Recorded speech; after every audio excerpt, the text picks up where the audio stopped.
What's up, everybody? Fulan Speaks back for another video. Haven't been doing this for a while. Been kind of chilling. That don't mean I haven't been paying attention to what's been going on with my Sixers and everything. Like we number one right now. All-Star game coming up, and B should be MVP without a doubt, right? But in other news, I've been contemplating a little bit on whether or not I'm going to use my channel to comment on Wandavision and the MCU and everything. Listen, without a doubt, I'm about as big a fan of the Marvel comics and the cinematic universe as almost anybody. I'm not gonna say everybody on YouTube. Some of these guys are so geeked out, I'm amazed. Though I think some of them be YouTube and stuff and all that, but that don't matter. Do your thing.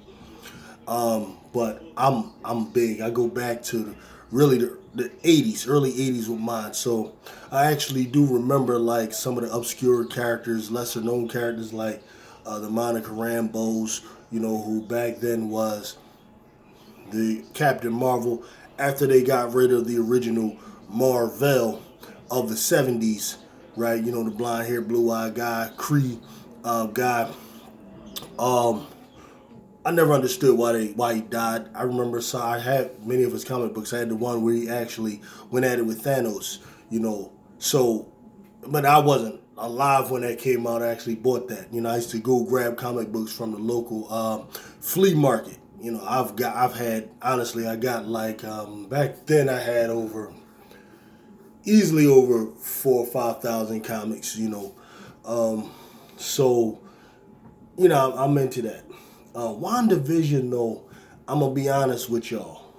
I didn't start out with it because I wasn't like a collector of the Wanda and or Scarlet Witch, the Vision and Scarlet Witch comic book series that came out back then.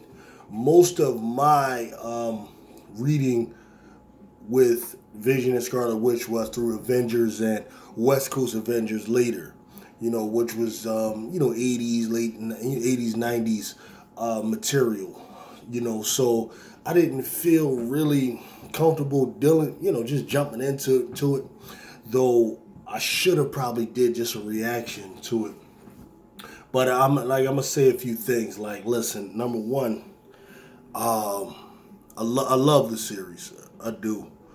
And Marvel is really doing something that I think has never been done in cinema, period. And they've already done it, with the first 4 phases, how they took all these different storylines. You talk about Captain America, Thor, Spider-Man, Iron Man, Ant-Man, the Wasp, right? And just put it all together in that storyline that culminated with Infinity Wars and Endgame. I mean, just from a standpoint of cinema and arts, and I'm also mentioned Black Panther, right? Nobody's ever done anything like that before. No franchise has ever done anything like that. So I'm excited to see what they do with this phase. And they're kicking it off first with WandaVision, which is interesting. You're talking about a uber powerful character, which is going to take us into Doctor Strange. Second Doctor Strange, and also Thor. Now, from an artistic standpoint, I like what they're doing. I have a lot of like political opinions and everything, but I'm not going to go that far into the political opinions and how it relates to the MCU, simply because I'm not going to do this ironic thing that I find some guys out there doing. All right, there's a sentiment that I'm seeing out here in the YouTube community, if you will, amongst those who speak about Marvel that goes something like this. First of all, it's the idea of just being about the book canon and being real strict about canon, which is fine, right? But I understand a little bit, like I said, I've had somewhat of a background in filmmaking, right? Well, you'll say, yeah, we can't tell based off of your videos. I got you, right? If I wanted to go in and make all these good videos, I could, but The point is, I understand the challenge that goes in taking something that's on a page and putting it on the screen. Is a completely different dynamic. There's a number of factors that you have to, consider. There's a number of things that you just have to change. You just can't do everything on the screen that you can do in the comic books. And then times change, especially if a comic book came out in the 60s or the 70s, and now we're in the in the 2000s. Like there's just going to be certain differences there. So I don't go so far with that. The other thing about the race thing and then tokenizing of characters and all of that, like it's like this with me, right? I'm not a guy that needs to see, say, a black Captain America or a black Superman or a female such and such and this and that. I'm not that person that has to see that. Okay, I don't subscribe to the idea that little black boys and little black girls need to see black superheroes in order to feel good about themselves. I don't subscribe to that necessarily, right? But at the same time, I'm not going to make it like my mission to go out there and criticize the MCU for doing those types of things. You see what I mean, right? What we have to do is understand the role that things like entertainment plays in life. And that ultimately is just the arts, right? And there's the old saying that art does reflect life. That's true. So you're going to see that, in the arts, in the comics, and in our shows and so on. But when we say that art, right, and acting in Hollywood, that their role is not to be the role model for people. When that you take that as a position, this is a position I'm hearing some people say here. Because you have some of these YouTubers that go on there, they make it a big thing. They go at SJW, social justice warriors. They go real hard at, Marvel for making Nick Fury black, for example, because he was white in the comic books, for making the Valkyrie, Tessa Thompson, black, who's actually a person who's of mixed race, but whatever.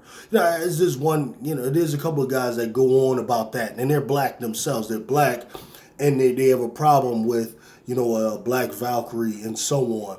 And the irony is this. Your initial point is that Hollywood's role is not to be an example for us, whether that's morally or culturally or anything like that. Okay, there we agree. But then you'll make it like this big mission of yours to refute what Hollywood does when they do make those certain types of decisions. And my thing is, which one is it? Which one is it? Like, you can't really have it both ways. Either entertainment is really important and Hollywood really does have this role, or it doesn't. It's just something that should be relegated to just a pastime, entertainment, something you cut on for an hour, a half hour, 2 hours, and then you're done with it, right?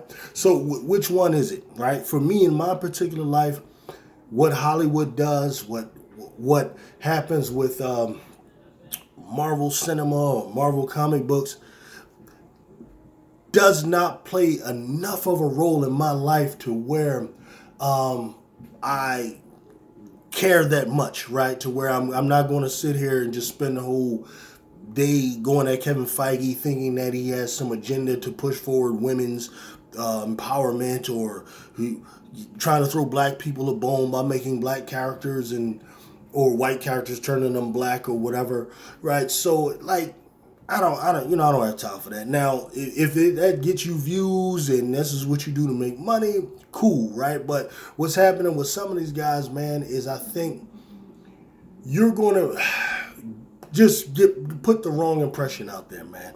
Like, when you go so hard for that, sometimes you end up creating all of these unnecessary enemies and people that don't like you amongst some of the people out there, some of the white people out there, they love to hear a black person, take the position that, Superman should always be a white guy.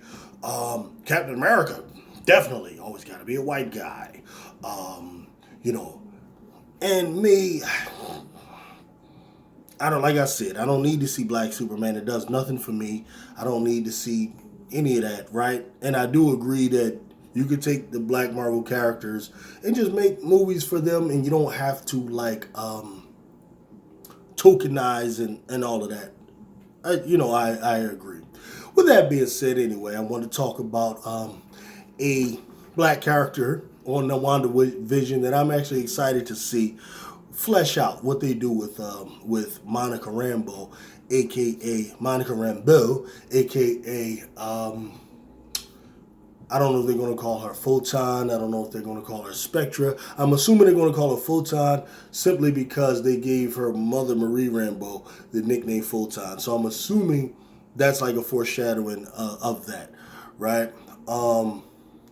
And I'm interested in seeing what they do with it. I believe the actress they picked was an excellent choice. There is no doubt about it. She, is, I believe, a Juilliard actress who captures it, well. And this particular character, man, is actually one of the more powerful characters in all of Marvel, especially the earthly characters, right, that are born on Earth, not the Celestials and all of them, but amongst the earthly characters, she's really a very powerful character. I'm interested in seeing that. I'm also glad. I like the way they did the Scarlett Witch. I love the non-linear storyline they went with. Look, I'm about as Marvel as anybody, and I didn't know what the hell was going on in episode 1. For real. They playing yakety yak, right? It was an I Love Lucy type of thing. Episode 2, I had no idea what was going on. Episode 3, I think they started to be a couple of clues there. Agnes or Agatha Harkness started acting a little weird. And Vision started to catch on to what was going on. And then by episode 4, when they really got into, Monica Rambeau, and that storyline, her storyline, things started to pick up. And episode 4 served as an explanation of episodes 1, 2, and 3. The way they did that was masterful. Now, briefly about what I think is going on with Monica, I'll probably come back and talk about some things with Scarlett, I think, as well. But this is what I think is happening. Her story, of course, on WandaVision is a little different from what happened in the comic books. All right, both times she's in law enforcement, but number one in the comic books that was released in the early 80s, the setting was in New Orleans. All right, because I personally believe that the man who came up with Monica Rambeau was inspired by a famous New Orleans woman known as Marie Laveau. I believe Marie Laveau is the inspiration for Maria Rambeau, who was the mother of Monica Rambeau. So Marie Laveau was a very famous practitioner of the voodoo sciences. And a known, like people might say witch or whatever, but she, to me, was a sorcerer, famous from New Orleans. She used to really make a lot of people a lot of money and stuff like that. So for me, I believe the origins of Monica Rambeau was really inspired by Marie Laveau. Okay, and she got her powers basically. She basically was a person that, from what I remember, she was always overlooked, right, for more people, for like white people who wanted to be, in terms of being a chief or something like that. I'm saying it all crazy right now, okay? She was constantly being overlooked for promotions, right, by people who were less qualified.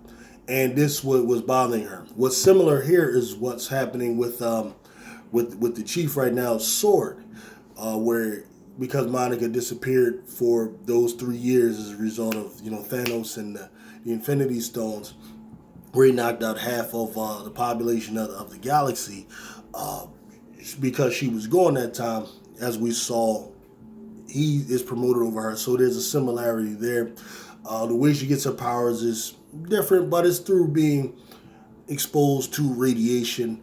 And here in the MCU, it's through being exposed to the bubble that Scarlett Witch had created. Now, my theory on why Monica was able to gain powers from this and why she was able to even go through, because if you look initially in episode 4, you have Agent Wu and you have her. Agent Wu was unable to get past the barrier, period.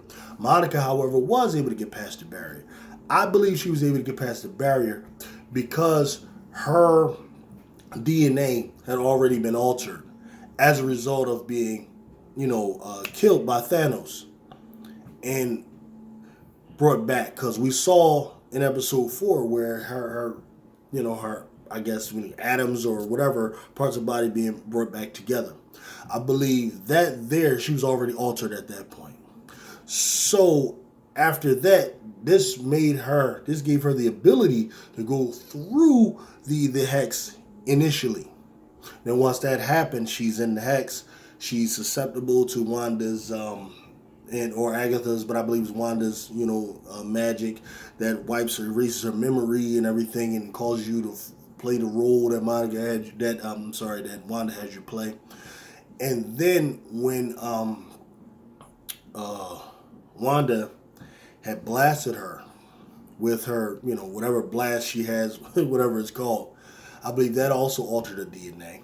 And then it caused her when she goes through the combination of being killed by Thanos, going through the hex the first time, being hit with Scarlet Witch's power, going through the hex that second time, going out, that had altered her DNA.